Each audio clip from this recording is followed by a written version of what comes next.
안녕하세요. 미래를 설계하라. 경제잡학사전 진행의 유상화입니다.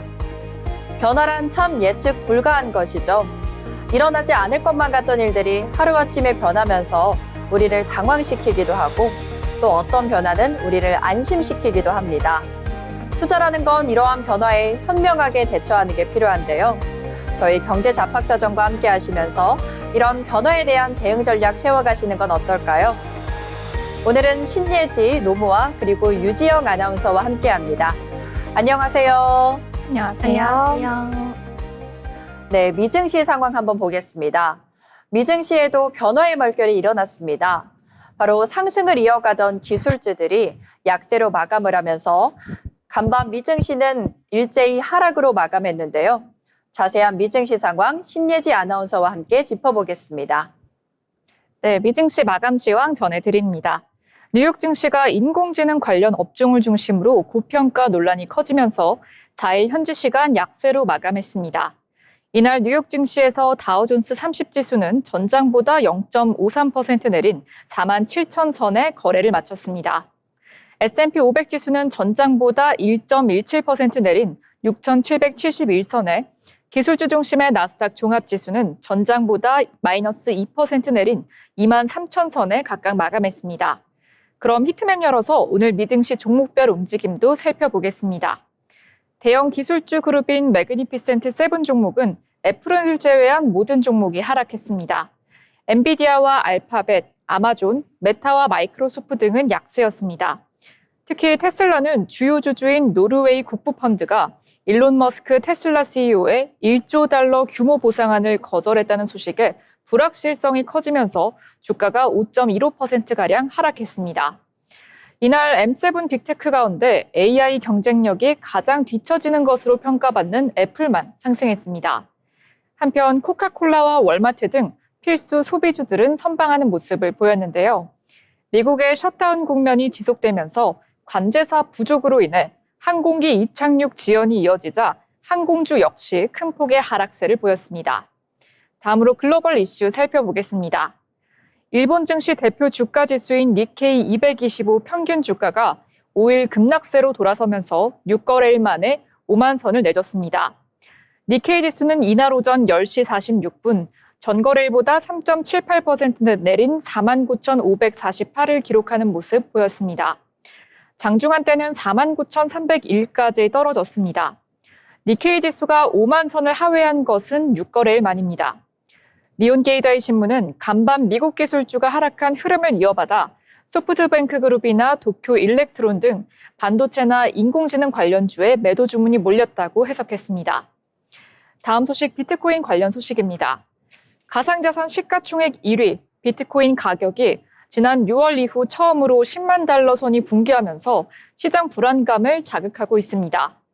미국 연방정부의 셧다운 최장 기록 경신을 앞둔 가운데 경제성장 둔화에 대한 우려, 대규모 가상자산 보유 자산인 이른바 고래의 매도적인 영향이 복합적인 영향을 끼친 것으로 풀이됩니다. 지난주 제롬 파월 미국 연방준비제도 의장이 12월 금리 인하 가능성에 대해서 신중한 태도를 보인 것도 한몫했습니다.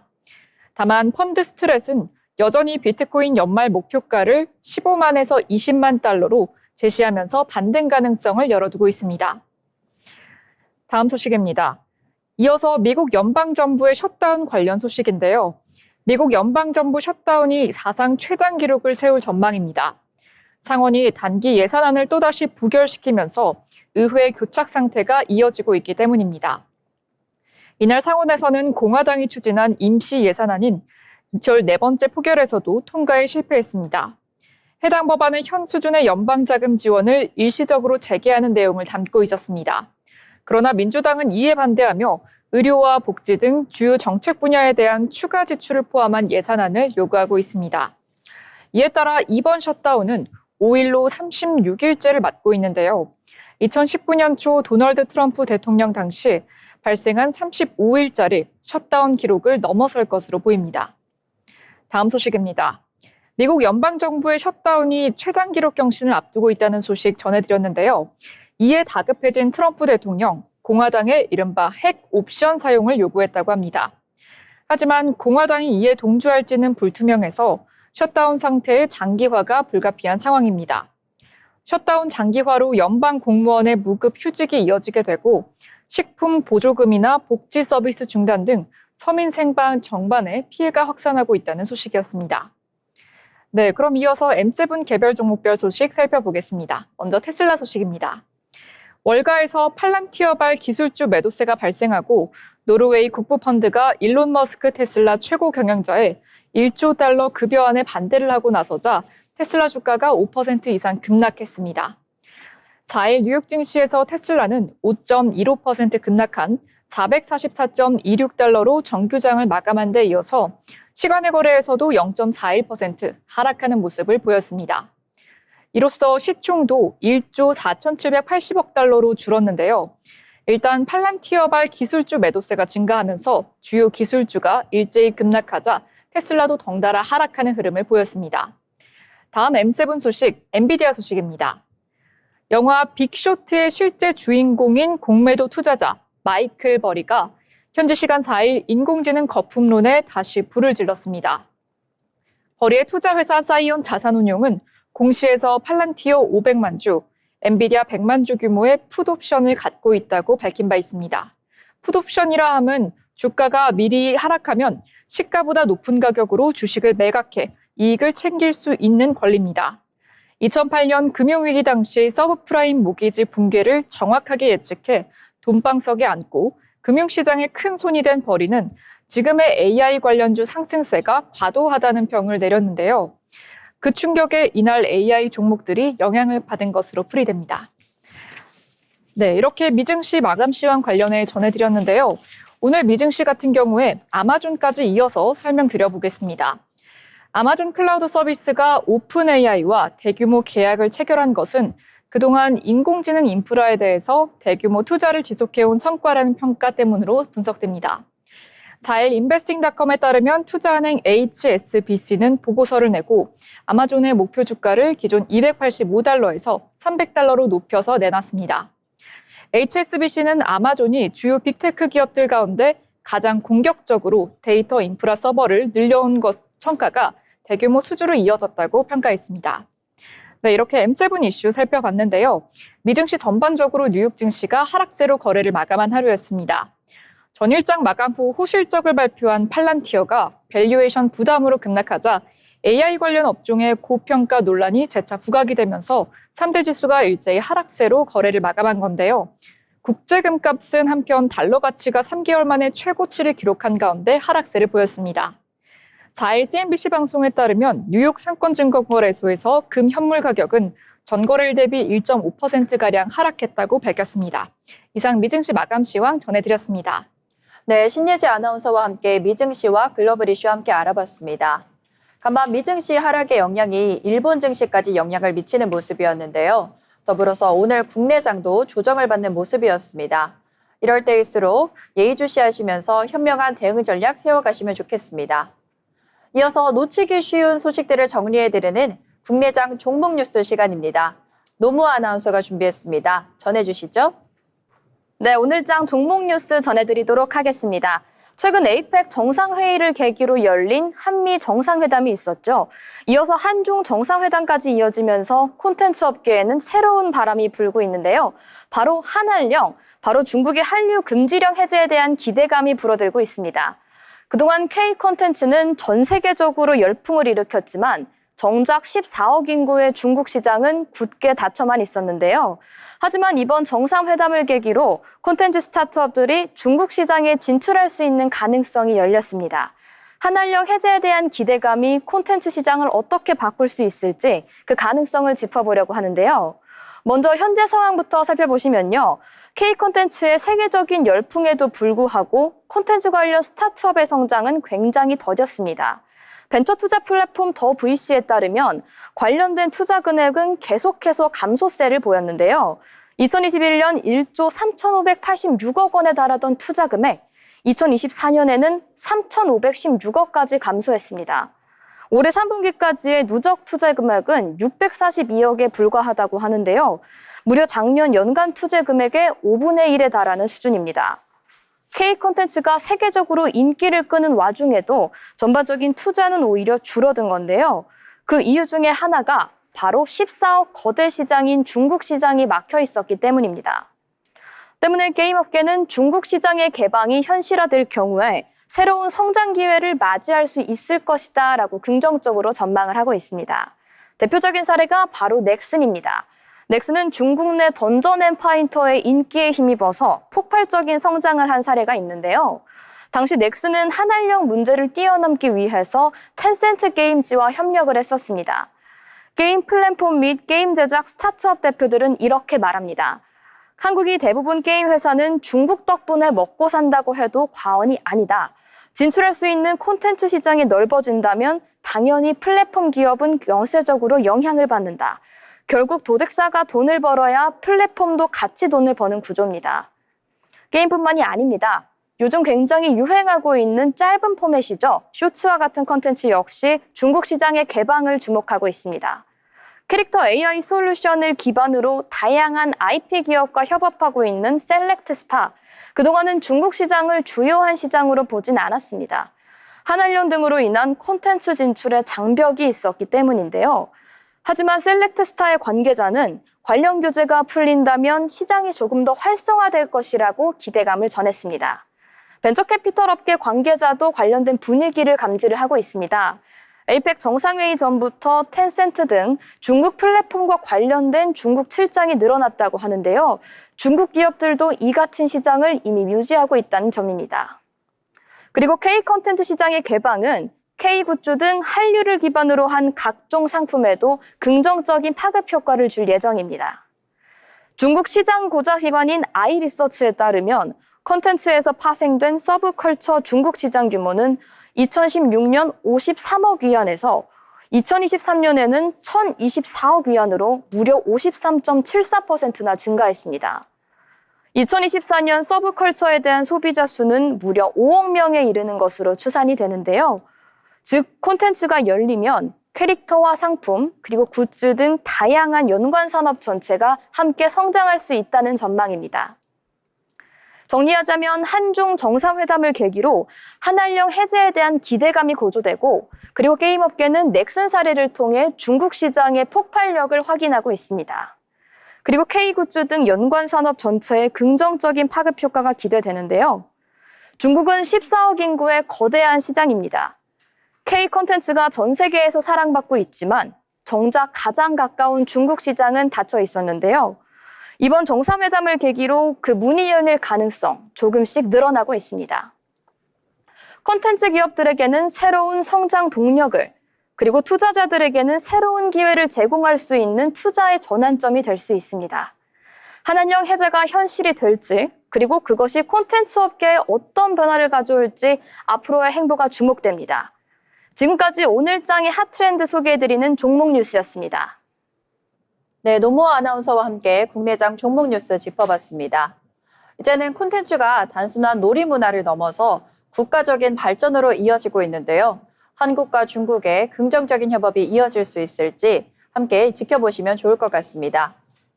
이어서 주목할 만한 이슈들을 살펴보는 모이슈 시간입니다. 오늘은 유지영 아나운서가 어떤 이슈 준비하셨을지 궁금한데요. 어떤 이슈 준비하셨는지 소개 부탁드립니다. 11월이 시작되면서 벌써부터 거리에는 크리스마스 풍경이 보이기 시작했습니다. 마치 크리스마스 선물을 열어보는 듯한 화려한 장식과 예쁜 연출은 벌써부터 크리스마스의 기대감을 높이고 있는데요. 그 중심에는 백화점 3사가 있습니다. 연말 성수기를 앞두고 신세계, 롯데, 현대, 백화점 3사의 크리스마스 트리 전쟁이 다시 시작됐습니다. 각 백화점들은 크리스마스 타운 조성부터 대형 미디어 스크린, 초대형 트리 연출까지 소비자들의 연말 감성을 자극하는 경쟁을 시작했습니다. 지난달 31일 롯데백화점을 시작으로 크리스마스 연출이 시작이 되었는데요. 통상 11월 둘째 주부터 하던 크리스마스 이벤트를 이번 연도에는 2주가량 일찍 시작했습니다. 먼저 롯데백화점은 서울 본점과 잠실점 외벽에 약 3만 개의 LED 조명을 설치해 롯데타운 크리스마스 파사드를 선보였습니다. 특히 본점은 조명 연출 범위를 본관에서 에비뉴엘까지 넓혀 더욱 웅장한 크리스마스 풍경을 완성했는데요. 또 이달 말 잠실 롯데타운 장디광장에서 수도권 최대 규모의 크리스마스 마켓을 개최할 예정입니다. 신세계는 지난해에 이어 명동 신세계 스퀘어를 중심으로 대형 빛 연출을 선보입니다. 올해는 11월 7일부터 소공동 본점 신세계 스퀘어에서 크리스마스를 주제로 한 영상을 공개하는데요. 스크린 면적을 지난해보다 61.3제곱미터 늘렸고요. 초대형 미디어월로 업그레이드했습니다. 시간을 잇는 마법의 세계를 주제로 선보이는 신세계 스퀘어. 이번 연도 역시 기대가 됩니다. 현대백화점은 올해 콘셉트를 크리스마스 공방으로 정했습니다. 더현대 서울 5층 사운드 포레스트에서 시그니처 캐릭터 아기곰 해리의 크리스마스 여정이 펼쳐집니다. 방문객들은 산타의 집, 선물 공방 등을 관람할 수 있습니다. 더현대 서울의 크리스마스 마을을 보기 위해 지난 주말에만 벌써 이틀 동안 2만 명의 인파가 몰렸는데요. 관람은 사전 예약제이며 지난달 네이버 1차 예약은 동시 접속자 4만 5천 명이 몰리면서 30분 만에 마감될 정도로 역시 인기를 보였습니다. 백화점이 크리스마스 장식에 공들이는 이유는 최근 몇 년간 인증샷 성지로 떠올라 뛰어난 집객 효과를 봤기 때문입니다. 신세계백화점은 지난해 11월부터 올해 1월 말까지 신세계 스퀘어에 무려 100만 명이 다녀갔습니다. 롯데백화점의 크리스마스 마켓은 40만 명이, 더현대 서울의 크리스마스 공간에는 누적 100만 명이 방문을 했는데요. 즉 백화점 크리스마스 장식은 단순한 볼거리를 넘어 체류 시간 증가, 방문 유도, 매출 상승이라는 선순환을 만들어냈습니다. 소비자가 백화점을 방문해 사진을 찍고 콘텐츠를 즐길 수 있는 공간을 만들어 체류 시간을 매출로 전환하는 구조인 셈입니다. 전체 매출 중 약 30%가 집중되는 4분기. 소비 심리가 둔화된 상황에서 고객 경험을 극대화하는 전략은 더욱 중요해졌습니다. 반짝이는 조명 아래 캐럴이 울려 펴지는 공간, 연말을 준비하는 따뜻한 순간들이 다시 시작됩니다.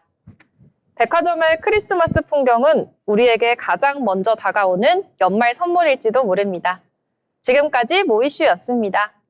네, 지영 아나운서와 함께 크리스마스에 대한 내용 살펴봤는데요.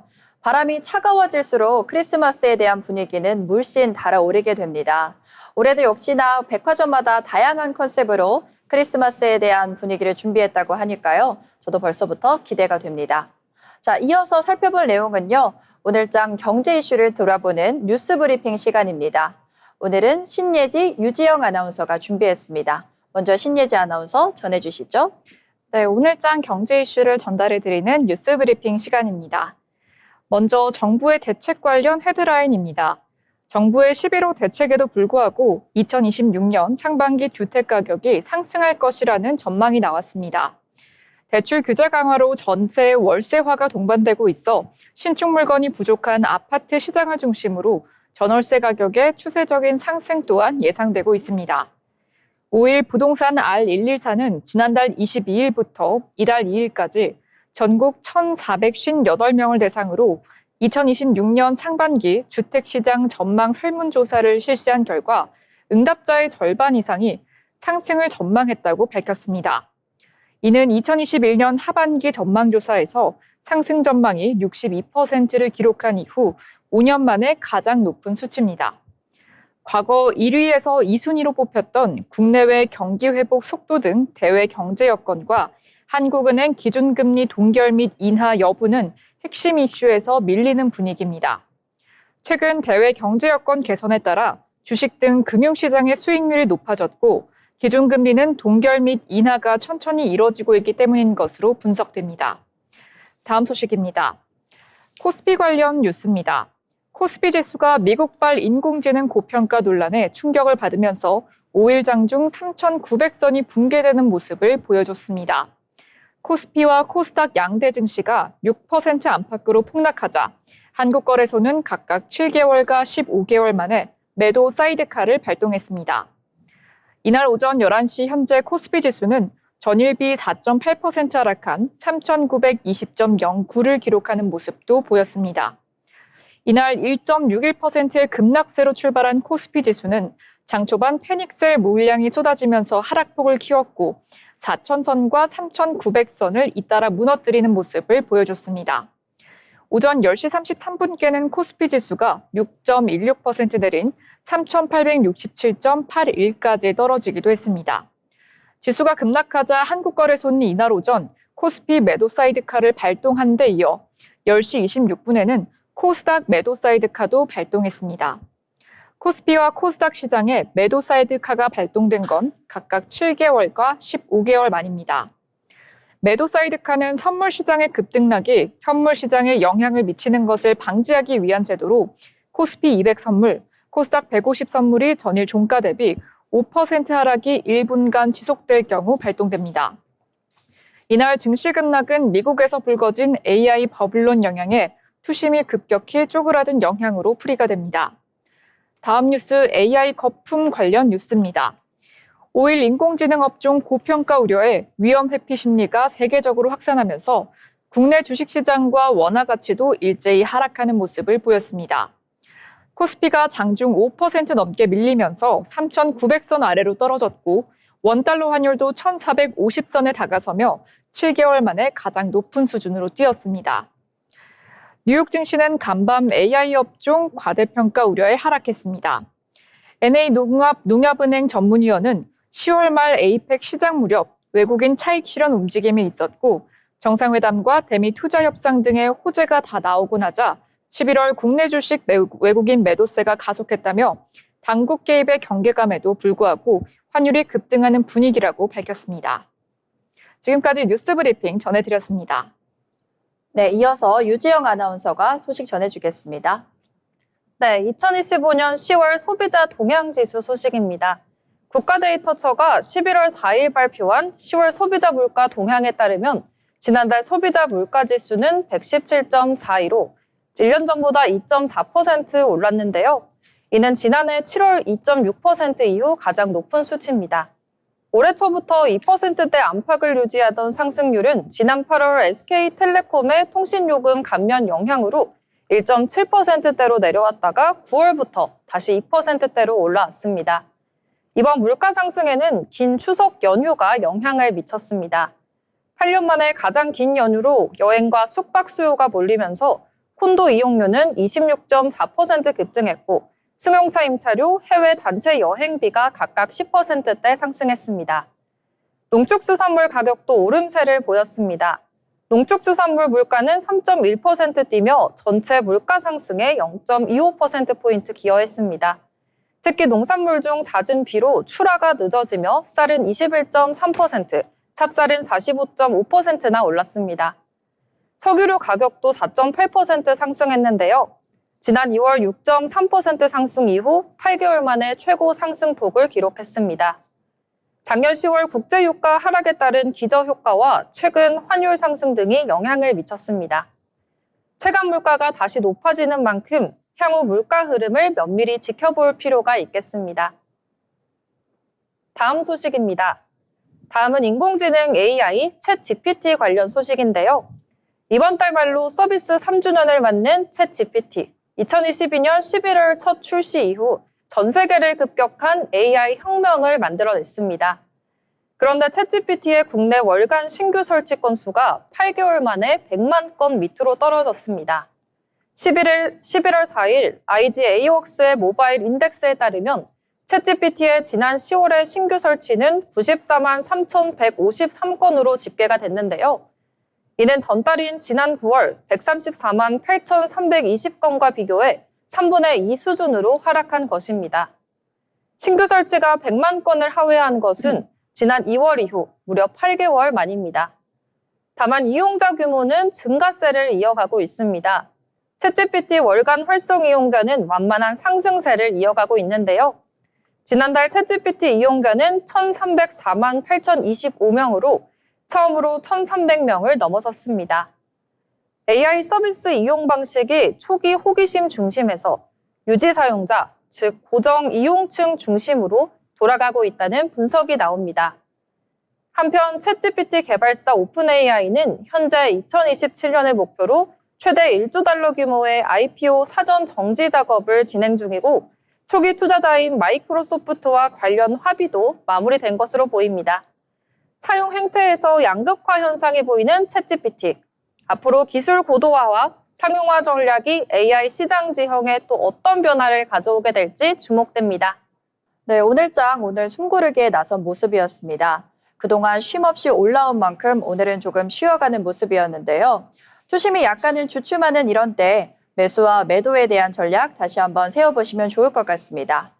아울러 본 방송에서 제공하는 정보는 투자 판단에 대한 조언일 뿐 해당 종목 가치의 상승 또는 하락을 보장하지 않습니다.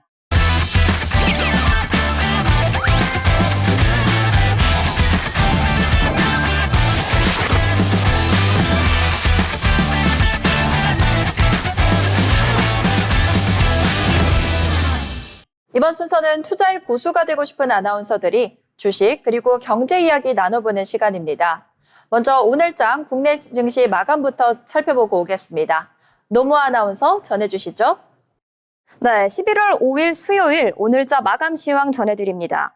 미국발 증시 급락에 오늘 우리 증시도 직격탄을 맞았습니다. 장 초반 3,860선까지 붕괴되는 모습을 보였는데요.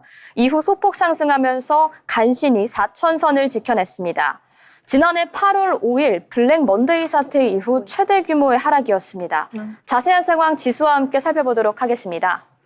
오늘 코스피 살펴보시면요. 전거래일 대비 117포인트가량 내린 4,004대에서 거래를 마쳤습니다.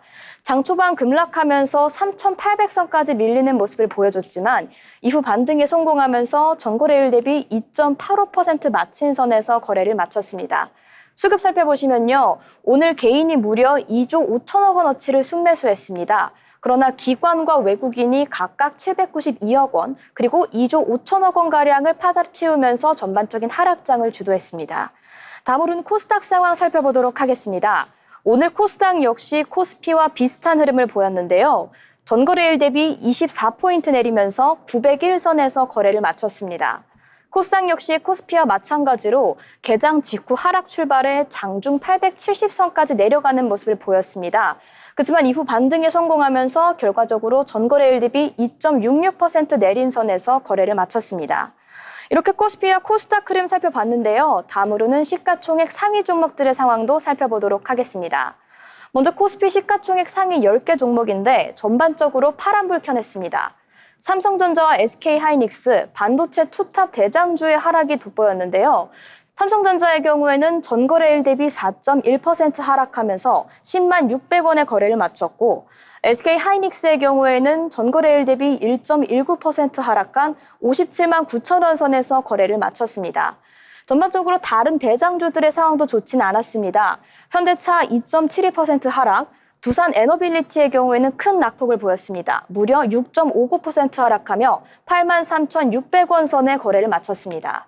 그 밖에 한화 에어로스페이스 그리고 HT 현대중공업 역시 모두 하락 마감하면서 오늘 코스피 시가총액 종목들 파란불 켜내면서 마감했습니다. 다음으로는 코스닥 시가총액 상위 종목들까지 살펴보도록 하겠습니다.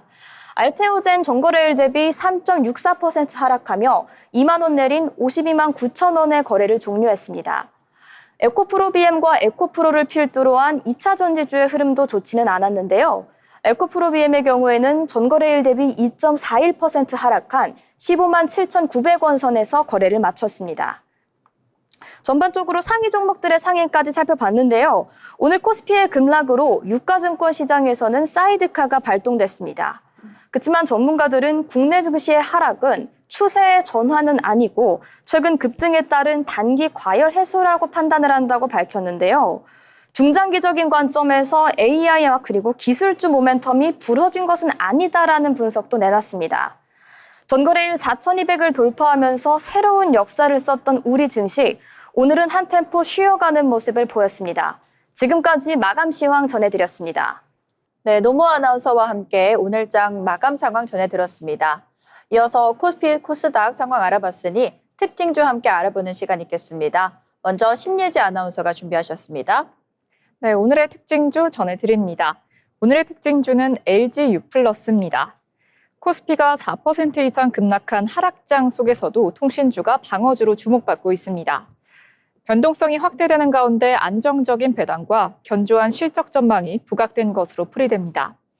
5일 한국거래소에 따르면 이날 오후 10시 기준 통신업종 지수는 전거래일 대비 1.25% 상승한 473.56을 기록했습니다. 업종별로는 음식료나 전기가스 등 전통적인 방어업종도 약세였던 가운데 통신업종만이 유일하게 상승세 보인 겁니다. 통신주 강세는 배당 안정성과 내수 중심의 사업 구조, 외환 변동에 대한 낮은 민감도 등이 반영된 결과로 풀이됩니다.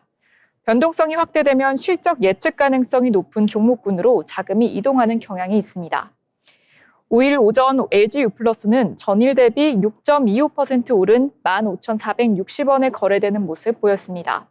같은 시각 NXT 지수 관련 종목도 5.91% 상승한 15,410원을 기록하며 동반 강세를 보였습니다. 두 종목 모두 최근 한 달간 14,500원대 중반에서 15,200원대 사이에서 움직이면서 박스권 흐름을 이어왔는데요. 이날 상승으로 단기 상단을 다시 돌파한 상태입니다. 현재 LG유플러스는 장 초반 기준 새로운 공시나 회사 측의 발표는 없었습니다. 주가 급등은 전반적인 업종 내 매수세 강화와 시장의 방어주 선호 흐름이 영향을 준 것으로 풀이됩니다. 최근 미국 증시에서 기술주가 변동성을 보이는 가운데 국내 투자자들이 실적 안정성과 배당 매력이 높은 통신업종을 다시 평가하는 움직임이 관찰되고 있습니다. 이러한 좋은 소식에 LG유플러스의 차트 한번 살펴보겠습니다. 오늘 LG유플러스 시가는 조금 하락한 0.14% 마이너스 폭에서 출발했습니다. 고가는 장중 한때 7%의 상승폭을 기록하며 15,590원을 기록했고요. 종가는 2.68% 상승한 14,950원의 종가를 형성했습니다. 네, 이어서 저와 함께 보실 특징주는 일동제약입니다. 최근 비만 치료제에 대한 관심이 높아지고 있죠. 이런 가운데 일동제약은 먹는 비만약 개발 기대감에 힘입어서 강세를 이어갔습니다. 비만 치료제 하면 기존의 주사형 치료제인 위고비나 마운트르를 먼저 떠올리실 텐데요. 하지만 이런 약들은 투약을 중단하면 요요 현상이 일어나거나 근손실 같은 한계에 부딪히곤 했습니다. 이 때문에 최근엔 저분자 경구용 비만약, 즉 먹는 비만약에 대해서 관심이 쏠리고 있는데요. 이러한 가운데 일동제약이 임상 데이터를 선도적으로 확보하면서 첫 기술 수출 가능성까지 제기되고 있습니다. 일동제약의 신약개발 자회사 유노비아가 개발 중인 후보물질은 하루 한 번 복용하는 비만약으로 임상 일상 결과 경쟁물질보다 우수한 체중 감소 효과를 보였다고 밝혔습니다. 국내 성인 36명을 대상으로 한 임상에서 고용량 투약군의 4주 뒤 평균 체중 감소율이 9.9%로 나타났는데요. 이 수치는 릴리의 오포글리프론이나 스위스 로슈의 후보물질보다도 높은 수치입니다. 또한 간 기능 지표가 오히려 개선됐고 부작용도 경미해서 안전성 면에서도 긍정적인 평가를 받았습니다. 현재 일동제약과 유노비아는 2025 바이오 유럽에 참가해서 글로벌 파트너링 미팅을 진행 중인데요. SK증권은 현재 릴리 외에는 먹는 비만약 공급이 거의 없는 만큼 일동제약이 첫 글로벌 기술 이전 계약을 성사시킬 가능성이 높다고 분석했습니다. 오늘 주가는 6.59% 상승하면서 28,400원에 마감했습니다. 이어서 다음 특징주 유지영 아나운서가 준비했습니다. 특징주 우리로 소개해드리겠습니다. 우리로는 양자통신용 광소자, 광커넥터, 수신 모듈 분야에서 핵심 부품을 담당하는 국내 주요 공급망입니다. 정부의 K양자연합 출범이 호재로 작용했는데요. 정부가 국내 양자기술 산업화를 본격 추진하기 위해 삼성전자, 현대자동차, 하나오션 등 주요 대기업이 참여한 K양자산업연합을 공식 출범시킨 가운데 광통신 전문기업 우리로가 공급사 파트너로 이름을 올리며 오늘 상승세를 보였습니다. 차트 함께 살펴보겠습니다. 오늘 1271원에 출발을 했는데 장중 1544원까지 급등한 모습입니다. 이후 차익 매물이 출회되면서 오늘 우리로 4.6% 상승하며 1341원에 마감했습니다. 네, 지영 아나운서와 함께 우리로에 대해서 살펴봤는데요. 우리로에 대한 추가적인 소식 말씀드리겠습니다. 우리로 해서 기술 비전에서 가장 눈길을 끄는 부분은 양자암호통신의 핵심 부품인 단일 광자 검출 소자 개발이라고 합니다. 단일 광자 검출 소자는 한 개의 광자까지 감지해서 신호를 해석할 수 있는 초정밀 소자로 양자암호통신의 필수 구성 요소로 알려져 있습니다. 자, 다음 특징주 예지 아나운서와 함께 이어가겠습니다. 네, 다음 특징주는 노타입니다. 인공지능 경량화 및 최적화 기술 기업인 노타가 코스닥 상장 셋째 날 10% 넘게 뛰는 모습을 보여줬습니다. 5일 NP닥터에 따르면 노타는 이날 오전 기준으로 전 거래일 대비 13.52% 오른 45,750원에 거래되는 모습도 보였는데요. 앞서 지난 3일 코스닥에 상장한 노타는 첫날 공모가인 9,100원 대비 240.66% 오른 31,000원에 장을 마친 데 이어서 둘째 날인 전날에는 30% 오른 상한가에 마감했습니다. 노타는 AI 모델의 경량화, 최적화 기술을 기반으로 클라우드부터 온디바이스까지 AI가 효율적으로 작동하는 환경을 구축하는 AI 전문 기업입니다. 자체 플랫폼인 네츠프레소를 통해서 모델 크기와 연산량을 줄이고 하드웨어에 최적화함으로써 AI 개발 운영과 효율을 극대화하고 있습니다. 엔비디아나 삼성전자, 퀄컴, ARM 등 글로벌 기술 기업들과 협력하며 AI 생태계를 확장하고 있는 기업이고요. 경량화와 최적화 분야의 표준화를 선도하고 있다는 설명입니다. 이러한 좋은 소식에 노타의 차트 한번 살펴보시죠. 노타 같은 경우에 상장된 지 3일이기 때문에 그래프가 많이는 없습니다. 오늘 시가는 6.95%로 출발해 43,100원으로 출발을 했고요. 고가는 장중한 때 29.78%의 상한가를 기록하며 52,300원을 찍었습니다. 저가 종가는 29.78% 상승폭 그대로 가져오면서 종가 52,300원에 거래 마감했습니다. 마지막으로 저와 함께 보실 특징주는 대한광통신입니다. 오늘은 그동안 상승을 주도하던 종목들이 약간 조정을 받으면서 그중에서 통신주가 다시 고개를 들고 있는 모습이라고 말씀드렸었는데요. 그중에서도 대한광통신에 대해서도 살펴보겠습니다. 대한광통신은 K양자산업연합 참여 소식에 힘입어서 강세를 보였습니다. 대한광통신은 광소묘와 광케이블을 제조하는 통신인프라 핵심 기업으로 삼성전자, 현대차, 한화오션 등과 함께 산업통상자원부가 주도한 K양자산업연합에 참여했습니다. 이번 연합에는 총 34개 기관이 이름을 올리기도 했는데요. 산업부는 출범식에서 양자기술 산업화 프로젝트를 함께 발표했는데 앞으로 초전도 양자 처리 장치 패키징, 극저온 냉각기 등 핵심 소부자 국산화를 목표로 하고 산업 현장의 문제 해결을 위한 양자 소프트웨어 개발과 검증도 확대할 계획입니다.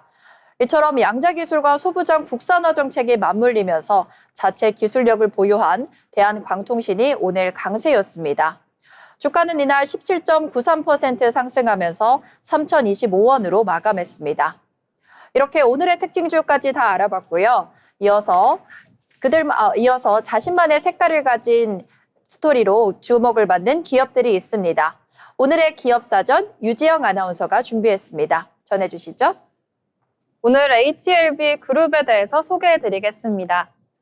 HLB 그룹은 항암 신약 개발 기업입니다.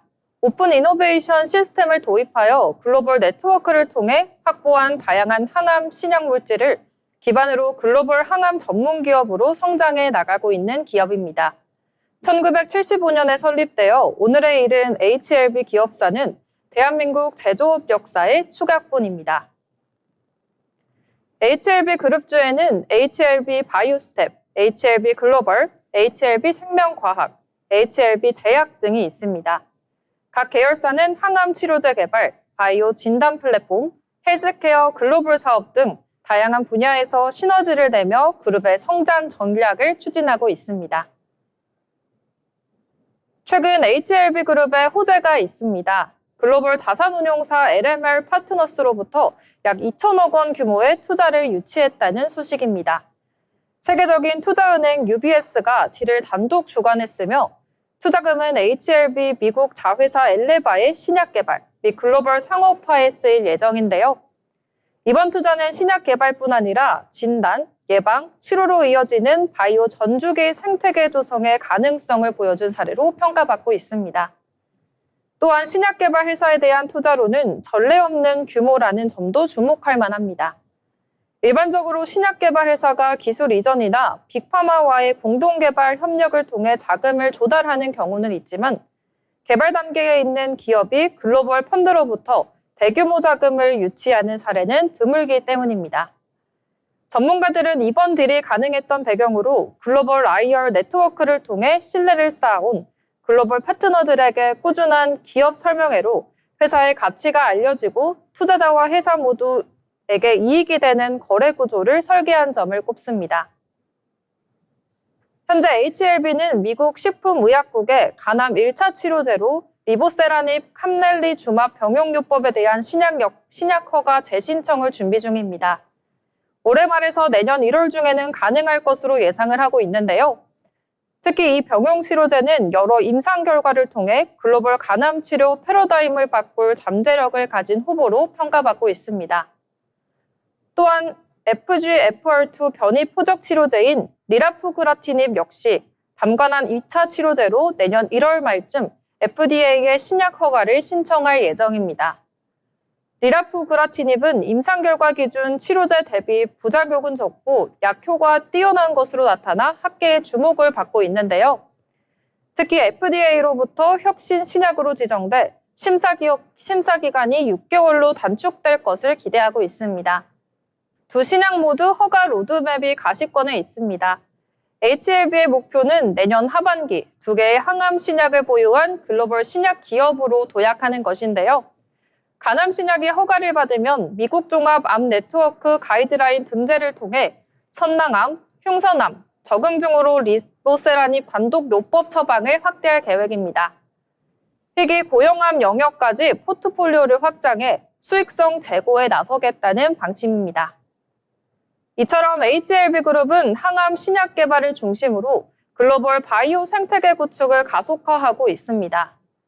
대규모 글로벌 투자와 임상 허가가 가시권에 들어오면서 국내를 넘어 글로벌 항암 치료 시장에서 의미 있는 변화를 이끌 기업으로 기대를 모으고 있습니다.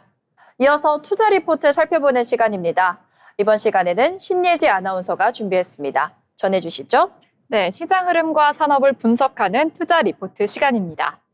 오늘은 교보증권, DB금융투자, 신한투자증권의 최신 기업 리포트를 중심으로 종목 분석을 해드리려고 하는데요. 바로 호텔신라, 대한지분, 그리고 SM랩입니다. 서로 다른 산업군에 속한 기업들이지만 지금 시점에서 시장이 기대하고 있는 포인트가 뚜렷한 종목이기 때문에 끝까지 한번 살펴봐 주세요. 먼저 소개해드릴 기업, 호텔신라입니다. 면세점과 호텔, 레저 산업에서 오랜 업력을 자랑하는 회사인데요. 이번 교보증권 리포트에서는 호텔신라에 대해서 투자 의견, 매수, 목표 주가 6만 원으로 제시했습니다. 단기 실적 부진과 중장기 회복 사이에서의 전략적인 접근이 필요하다는 점을 강조했습니다. 3분기 실적을 살펴보면 연결 기준 매출액은 약 1조 257억 원, 영업이익은 114억 원을 기록했는데요. 표면적으로는 흑자를 기록하긴 했지만 핵심인 면세점 부문에서는 영업적자 104억 원을 기록했습니다. 시장 기대치에는 미치지 못하는 결과를 보여준 건데요. 그 이유는 크게 두 가지입니다. 첫째, 중국인 단체 관광객 회복 지연입니다. 코로나19 이후 한한령 완화 기대가 있었지만 단체 관광객이 본격적으로 풀리는데 시간이 걸리고 있습니다. 둘째는 사업 구조 재편 과정에서 발생하는 일회성 비용 때문인데요. 마카오 공항 면세점 철수, 인천공항 DF1 권역 계약 종료 등이 대표적입니다. 하지만 긍정적인 신호도 있습니다. 호텔 사업 부분은 여전히 안정적인 실적을 유지하고 있고요. 특히 제주호텔은 객실 점유율 회복세가 뚜렷합니다. 또한 중국의 무비자 입국 재개는 분명 수혜 소식인데요. 내년 상반기에는 중국 관광객 회복과 면세점 매출 동반 회복이 예상된다는 분위기입니다. 교보증권은 구조조정이 완료되는 시점부터 본격적인 실적 턴어라운드가 가능할 것으로 보고 있고요. 지금은 분할 매수 전략이 유효한 구간이라고 판단했습니다. 두 번째는 대한제분입니다. 단순한 식품 기업이 아니라 공표 밀가루로 잘 알려진 기업이죠. 독특한 투자 포트폴리오가 매우 인상적이라는 게 이번 투자 리포트의 핵심입니다. DB금융투자는 대한제분에 대해서 저평가 자산주의 대표격이라고 평가를 했는데요. 그 근거는 대한제분이 보유한 상장 자회사와 부동산 자산, 그리고 계열사 지분 가치입니다. 예를 들어 자회사인 대한해운은 벌크 해운 업황 호조에 따라서 최근 분기 실적이 개선 중이고요. 또한 삼양사나 LG 에너지솔루션 등의 지분을 보유하고 있어서요. 순자산 가치 대비 주가가 지나치게 낮게 형성되어 있다라는 평가입니다. 실제로 대한제분의 PBR은 0.3배 수준에 머물러 있고 보유 자산 가치만 따져도 현재 시가총액을 상회하고 있다라는 점에서 가치 재평가 가능성이 충분하다는 평가입니다. 또한 대한제분은 최근 서울 도심의 부동산 자산 매각과 현금 확보를 이어가고 있는데요. 그리고 주주 환원 정책 확대를 동시에 추진하고 있어서 배당 성향 상승 가능성도 거론이 되고 있습니다. 실적 측면에서도 원재료 가격이 좀 안정이 되면서 수익성이 완만하게 개선되는 흐름을 보이고 있습니다. 해외 식품 사업 확장도 장기적으로는 긍정적인 신호입니다. DB금융투자는 목표 주가를 25만 원으로 제시하면서 성장보다는 안정적인 수익과 자산 가치에 관심 있는 투자자에게 적합한 종목으로 평가했습니다. 그럼 이어서 다음 종목 한번 보실까요? 바로 SM랩입니다. 마지막으로 소개해드릴 종목 2차 전지 소재주인 SM랩입니다. 신한투자증권은 이 회사에 대해서 중장기 고성장이 가능한 기술주로 분류를 했는데요. 전기차 배터리 공급망 재편의 핵심 플레이어로 꼽았습니다. SM랩은 하이니켈 양극재를 중심으로 제품을 생산하고 있는데요. 이 소재는 에너지 밀도가 높고 전기차 주행 거리를 늘리는데 핵심적인 역할을 한다고 합니다. 특히 테슬라, 포드, GM 등 북미 고객사들과의 공급 가능성이 언급이 되고 있다는 점이 IRA, 미국 인플레이션 감축법 수혜주로도 부각이 되고 있습니다. 회사의 매출은 전년비 약 30% 이상 성장을 하고 있고요. 3분기 기준으로도 수출 비중이 40%를 넘어서는 수준까지 올라갔습니다. 단기적으로는 일부 원가 상승 영향이 있었지만 대형 고객사 확보와 생산 효율화를 통해서 내년부터는 영업이익률이 본격적으로 회복될 것이다 라는 분석입니다. 또한 현재 증설 중인 제2공장이 내년 초에 완공되면 생산량이 2배 이상 늘어나면서 규모의 경제 효과도 기대할 수 있겠다라는 분석입니다. 신한투자증권은 2026년부터 연간 매출 3천억 원 이상, 영업이익률 15% 수준이 가능할 것으로 보고 있으며 현재 주가는 성장 가능성 대비 크게 저평가된 상태라고 강조했습니다. 정리해보면요. 오늘 소개해드린 소텔신라나 대한제분, SM랩은 각기 다른 이슈를 안고 있지만 공통적으로는 재무 안정성과 구조적인 업황 회복 또는 성장 포인트를 갖춘 종목들이었습니다. 호텔신라는 면세점 회복, 구조조정 마무리, 대한제분은 자산 가치와 배당 기대감, 그리고 SM랩은 기술 경쟁력과 북미 수출 확대라는 상승 모멘텀을 가지고 있었고요. 조금만 더 시야를 넓히면 이 종목들이 가지는 중기적인 투자 매력도 분명해 보입니다. 오늘은 이렇게 여러 증권사에서 나온 투자 종목들을 분석해 드렸는데요. 지금까지 투자 리포트 시간이었습니다. 네, 신예지 아나운서와 함께 투자 리포트 살펴봤습니다. 아울러 본 방송에서 제공하는 정보는 투자 판단에 대한 조언일 뿐 해당 종목 가치의 상승 또는 하락을 보장하지 않습니다.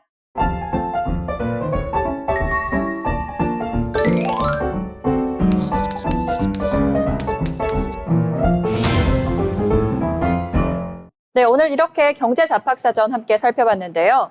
오늘 장 어떻게 살펴봤는지 한 줄 평으로 마무리해보겠습니다. 먼저 예지 아나운서 오늘 장 어떻게 보셨나요? 네, 오늘 히트맵에서 여러 종목들이 주르륵 내리는 모습을 보여줬는데요. AI 거품론 다시 불거지나 이렇게 한 줄 평 해보겠습니다. 네, AI 거품론에 대해서 얘기해 주셨고요. 이어서 지영 아나운서 한 줄 평 전해주시죠. 네, 오늘 국내 증시 코스피가 AI 거품론에 출량했지만 그래도 4천선을 사수했다라는 거에 주목을 두고 싶습니다. 네, 4천선을 사수했던 코스피 시장 지영 아나운서가 언급해 주셨고요. 저는 이렇게 정리해 보겠습니다. 오늘 국내장과 미국장이 조금은 흔들리는 모습이었는데요. 이러한 조정은 자연스러운 조정이다라는 모습 전해주면서 오늘 방송 마무리해 보겠습니다. 오늘 저희가 준비한 소식은 여기까지입니다. 내일도 저희 경제잡학사전과 함께 하시면서 현명한 투자 전략 준비해 가셨으면 좋겠습니다. 시청해 주신 여러분 고맙습니다.